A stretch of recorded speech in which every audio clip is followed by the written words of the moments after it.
Vandy and Auburn.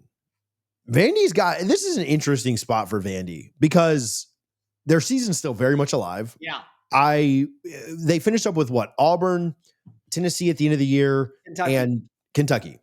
They should. The Tennessee game will be game favored in 2. They should at least win 2. Right. 9-3 Vandy's not getting in though. No. I was talking to somebody. I don't know if you know who Sports Talk Jay is here on YouTube. Yes. Oh, I had him on the other night, and I said, but at least you guys you go down there and beat Florida for the first time ever in the swamp. It feels like, and then you could spoil it for Vandy. And he goes, dude, I cannot believe you just told me that Tennessee could spoil something for Vandy. He said, you just pissed in my Cheerios. He was so upset that I said that, and I was like, dude, I didn't even mean it as a troll. Like you really could. Do you ruin. He's like Matt Mitchell. He said, say what? Do you watch Matt Mitchell? Uh-uh. He said, so he does the SEC, the recap shows every single week. And he said, the refs were trying to favor Vandy over Texas. And the guy who's running the SEC meeting goes, that's a sentence that has never been uttered. Never been uttered. It's just like, what universe are we living into where this is a legit thing that we talk about? We say this all the time. We said it a few weeks ago when Vandy was a favorite against Louisiana State University. Tell 18-year-old Cole that. Like every week we say a new thing that we've never. Tennessee could spoil Vandy's. Okay, to be fair, 18-year-old Cole was alive when it was the 9-4 James Franklin season. Yeah, that's true. That one's a little bit far. Tell that to 21-year-old Cole with Derek. Yeah, there we go. Vandy, and not like spoil their season on going to a bowl. We're talking about spoil their season for going to the college football playoff. And so, anyway, back to Vandy and Auburn. It is a tricky spot because, like we've just talked about, we've seen a lot of teams play up the week after their coach was gone, and they still have a good defense, and they still are very good against the run. And should Vandy win this game? I mean, on talent alone, I don't know. Quarterback play, absolutely 7 times out of 7, right? If this game was played any day of the week, yeah, you'd take the quarterback matchup. But I do wonder, I don't worry about Clark Lee with any kind of a look ahead. Again, you get Kentucky next, so it doesn't really matter. And do they even have a bye before that Kentucky game? Are they? Yes, I believe so. And so it's a weird spot, but one I think Vandy will ultimately have some success in. What are your thoughts on this game? It's really interesting because you look at it from a roster conglomerate standpoint, in a composition standpoint. I hate using the composite rankings all the time, but sometimes you just got to look back and understand why a game happens. The reason why Texas won the football game is because they had a roster composite that was better than Vanderbilt, and the 5-stars stepped on up. From a roster composite standpoint, Auburn's a top 15 team in college football, if not a top 12 team in college football. They got weapons on the outside. They got talented defensive players. Their defense is the whole reason why they've been in every single game against Texas A&M, against Kentucky, against Arkansas. They've forced turnovers. It's because of DJ Durkin and what he has. And to be completely transparent, DJ Durkin is trying to prove to everybody, don't make a coaching hire outside. Just give me the damn job. Let me just go ahead and run the program moving forward. I'll give the ball to Derek Nix, and he can be my offensive coordinator, and we'll work things out. And so that's going to be really interesting. I go back to the very beginning of the year. Do you remember the big quote that caught everyone's attention from Hugh Freeze?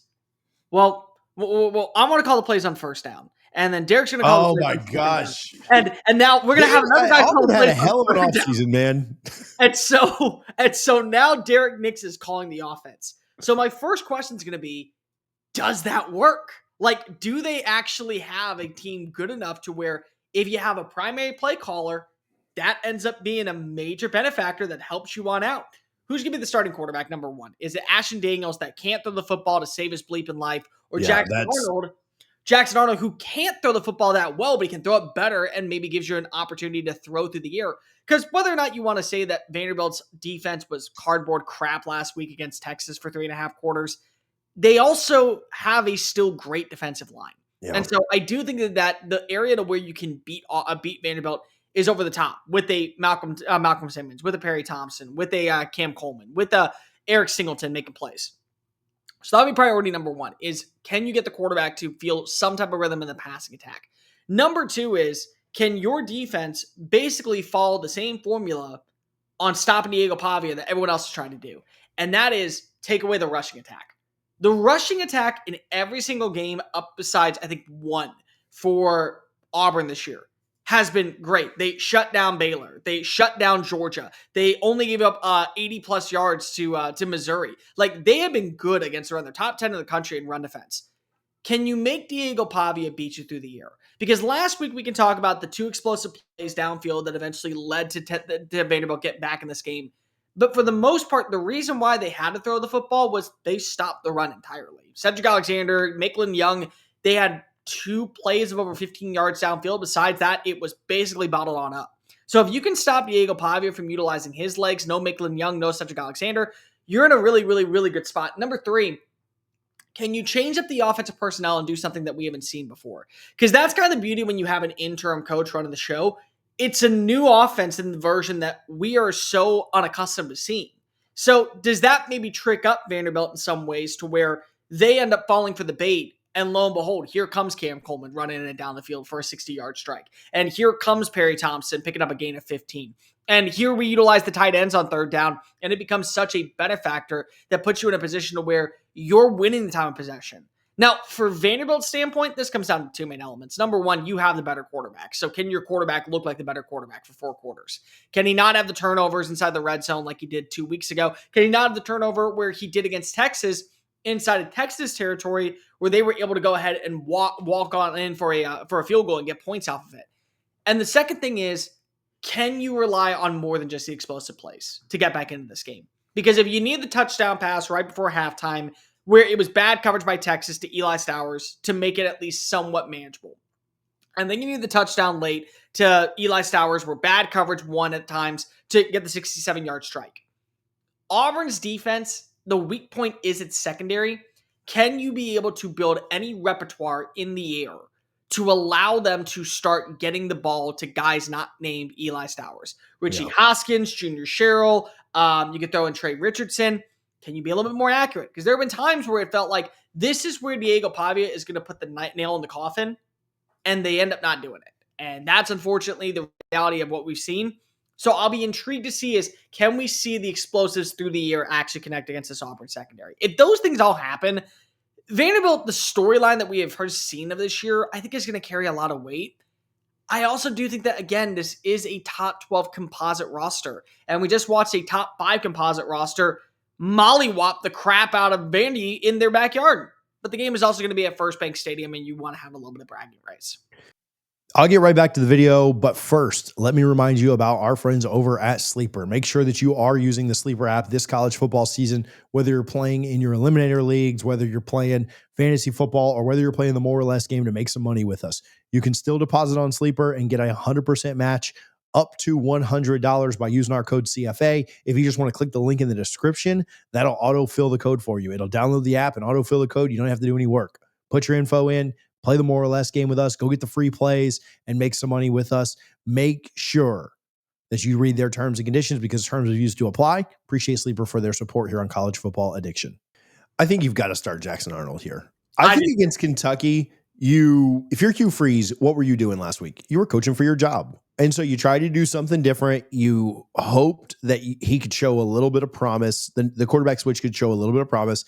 And I think you knew you wouldn't need very much offensively. Now, I don't think he expected, excuse me, as I'm getting choked up talking about Hugh Freeze. It's probably the Christian songs he plays during practice. But that Liberty victory. Liberty got to him, man. As a proud Liberty alum, playing Hillsong at practices. But I listen to Christian music, and that is wild. But on to this. I think he knew he wouldn't need very much offense to beat Kentucky. And, unfortunately for him and not his bank account, but his career, they did. They needed more than 3 points. I think in this game, you can't put him back out. Now if Arnold goes out there and throws 3 picks you may make a switch in game. I think if you're Durkin, you've got to start Arnold, and that's got to be because you're going to have to. As good as their defense is, are they holding Vandy under 17 points? And realistically, that's your max. I think you may get with not starting Jackson Arnold, and that might even be very, very generous. And so, I think you go that direction, and you try to do the things you do well, and I do expect them to play up and play well. it made the joke about Tennessee earlier. They could be the ones to spoil Vandy's dream season right now. But ultimately, I don't think they do. I think Vandy wins this thing ugly, 24-16. I'm a little bit meaner than you, but not by much. Vandy again. I could see a scenario where they end up going 9-3, and that end up being the loss coming to Tennessee. I think that Tennessee is the game that you have to watch out for. I do. I think that Auburn, and I'll be completely real, TJ. Part of the reason why I'm shitting on Auburn a little bit more these days, it's not because of I'm an Alabama grad. It's because of I made a future prediction 4 months ago saying that Hugh Freeze was going to be fired after Diego Pavia beat him 4 times in a row. And that's not going to happen anymore. So, you know They what? screwed you. Instead, he's just going to beat Auburn 4 times in a row. So I'm going to say that or 3 times in a row. I got a final score of 24-13. I think if they win by double digits, I think that this is a pretty good game in favor of